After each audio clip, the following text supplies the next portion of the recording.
안녕하십니까.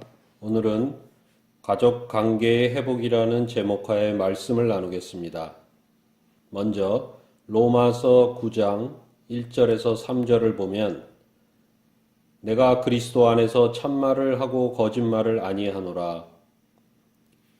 마음에 그치지 않는 고통이 있는 것을 내 양심이 성령 안에서 증언하노니 나의 형제 곧 고륙의 친척을 위하여 내 자신이 저주를 받아 그리스도에게서 끊어질지라도 원하는 바로라 하며 바울은 자기 가족과 친척을 위해 자기가 예수님과 멀어져 저주를 받더라도 그들과의 관계를 유지해야 한다는 그런 안타까운 심정을 이야기하고 있습니다.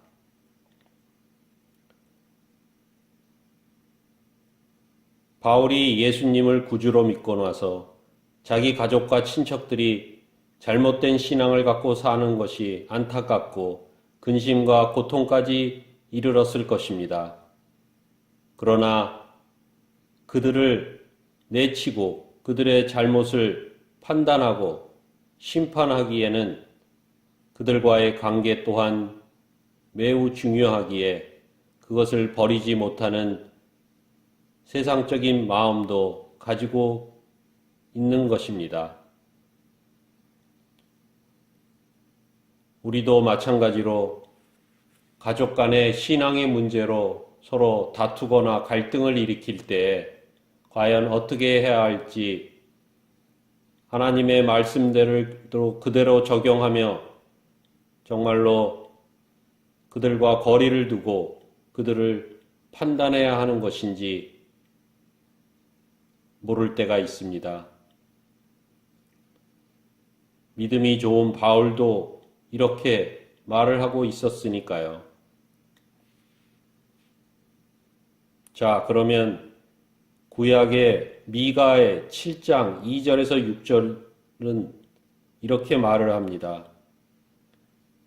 경건한 자가 세상에서 끊어졌고 정직한 자가 사람들 가운데 없도다. 형벌의 날이 임했으니 너희는 이웃을 믿지 말며 친구를 의지하지 말며 내 품에 누운 여인이라도 내 입의 문을 지킬지어다. 아들이 아버지를 멸시하며 딸이 어머니를 대적하며 며느리가 시어머니를 대적하리니 사람의 원수가 곧 자기 집안 사람이로다 하면서 가장 우상 숭배가 심했던 유다의 아하스 왕 시대를 배경으로 활동했던 선지자 미가의 메시지가 나옵니다. 결국 종교적 타락이 자연스레 사회 도덕적 타락으로 이어지고 그것으로 가족 관계가 이렇게 원수 관계가로 만들어진다는 것입니다. 세상에 경건하고 정직한 사람은 사라지고 자기의 유익만을 생각하는 재판관이나 권세자들, 권력자들에 의해서 파수꾼이 경고하는 심판의 날이 다가올 때에 가장 가깝다고 생각했던 집안 사람끼리도 멸시와 조롱과 원망이 가득하니 세상적 욕심을 가지면 악을 행하게 되고 심판의 대상이 된다는 말씀입니다. 예수님도 마태복음 10장 35절에서 40절에 이 말씀을 그대로 인용하시면서 사람의 원수가 자기 집안 식구이기에 그 안에서 갈등과 대립이 생긴다고 하십니다.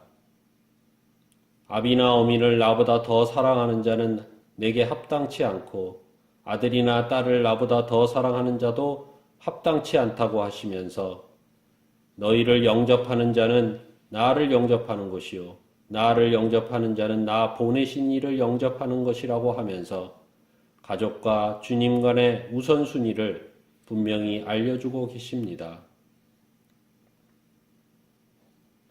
그리고 마태복음 12장 50절에 누구든지 하늘에 계신 내 아버지 뜻대로 하는 자가 내 형제요 자매요 모친이라고 말씀하시면서 세상적 유혹과 욕심에 사로잡혀 살기를 가족들이 원한다면 우리가 그들과의 관계를, 거리를 어느 정도 두고 매일 가족 관계를 회복하기 위해 기도하고 주님께서 치르시는 전쟁에 우리가 순종하며 따라가야 할 것입니다.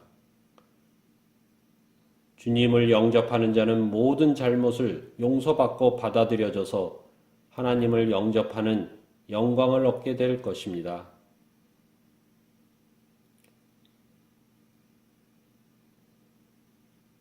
가정의 질서, 관계 회복이 교회를 만들고 사회를 바꾸는 것보다 더 어렵다는 사례는 자식 농사에 실패하여 가정을 지키지 못한 사무엘 선지자나 다윗에서도 찾을 수 있습니다.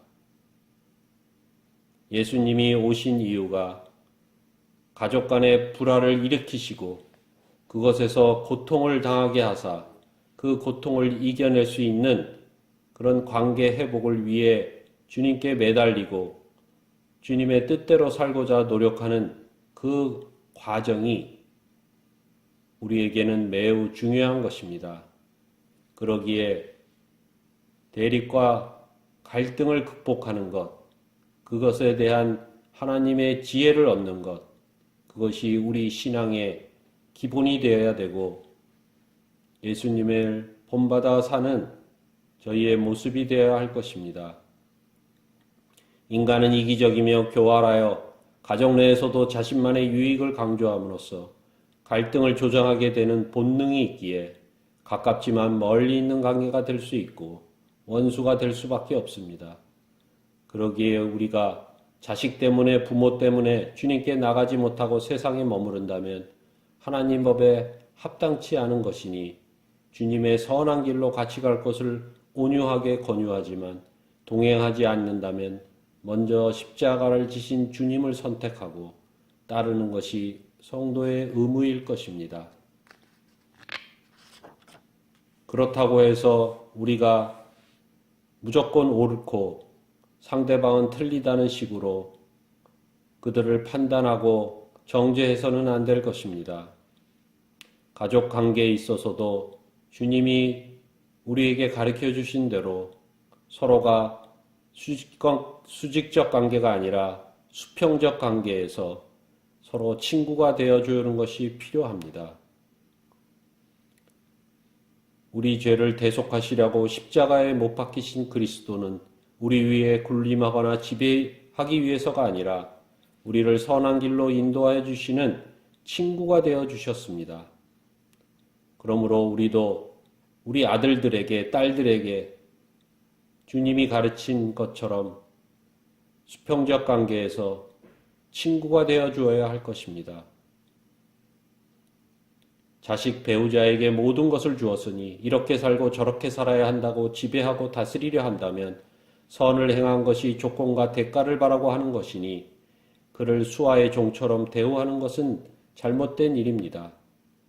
그러기에 나 자신을 완전히 다 내려놓고 자기 희생을 해야 진정한 벗의 관계가 이루어질 수 있습니다. 가족 관계에서 내가 받을 것만 생각하면 늘 불평과 불만이 생기지만 주님 안에서 나누고 섬기려 한다면 진정한 관계가 회복될 것이고 주님께서 그것을 행하는 자에게 매 순간 상황에 맞는 지혜를 주시고 화평하게 살아가는 하나님의 방법을 알려주실 것이라 믿습니다. 오늘은 가족관계 회복이라는 제목하에 말씀을 나누었습니다. 감사합니다.